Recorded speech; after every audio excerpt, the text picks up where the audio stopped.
सोलापुरात जिल्हा परिषद निवडणुकीमध्ये दोन्ही शिवसेना एकत्र आलेल्या आहेत। बार्शीमध्ये भाजप विरोधात दोन्ही शिवसेना दोन्ही राष्ट्रवादीची महाआघाडी झाली।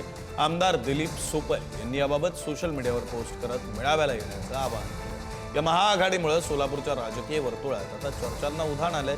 ठाकरेंच्या शिवसेनेचे आमदार दिलीप सोपल विरुद्ध भाजपचे माजी आमदार राजेंद्र राऊतांच्या नेतृत्वामध्ये या निवडणुका लढल्या जाणार। एकीकडे संजय राऊतांनी शिंदेंच्या शिवसेनेसोबत कदापि जाणार नाही अशी भूमिका घेतलेली असताना दुसरीकडे दोन्ही शिवसेना एकत्रित निवडणूक लढवत आहेत।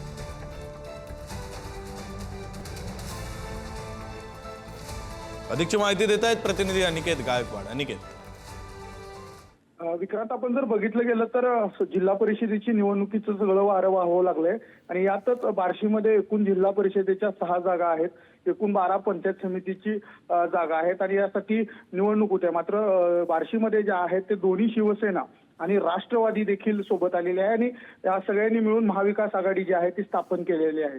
आणि या संदर्भात जे ठाकरे गटाचे आमदार आहेत दिलीप सोपल यांनी जे आहे आता सोशल मीडियावरती आज मेळाव्याचं जे आहे ते आयोजन केलेलं आहे आणि त्यामुळं दोन्ही शिवसेना ज्या आहेत त्या बार्शी तालुक्यात भाजपाविरुद्ध एकत्र आल्याचं चित्र आपल्याला एकंदरीत दिसून येत आहे।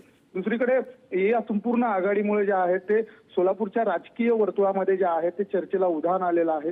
कारण ठाकरे गटाचे जे संजय राऊत आहेत यांनी शिवसेना शिंदे गटासोबत कदापि जाणार नाही अशी भूमिका घेतली होती। मात्र सोलापूर त्याला अपवाद ठरतानाचं चित्र दिसतंय। कारण जे ठाकरे गटाचे आमदार आहेत दिलीप सोपल यांनी जे बार्शीचे माजी आमदार आहेत भाजपाचे नेते राजेंद्र राऊत यांच्या विरोधात महाआघाडी स्थापन करण्यात आली। त्यामुळे दोन्ही शिवसेना ज्या आहेत त्या जिल्हा परिषद पंचायत समितीच्या निवडणुकीमध्ये एकत्र आल्याचं चित्र दिसतंय। विक्रांत, धन्यवाद अनिकेत दिलेल्या या सगळ्या माहितीसाठी।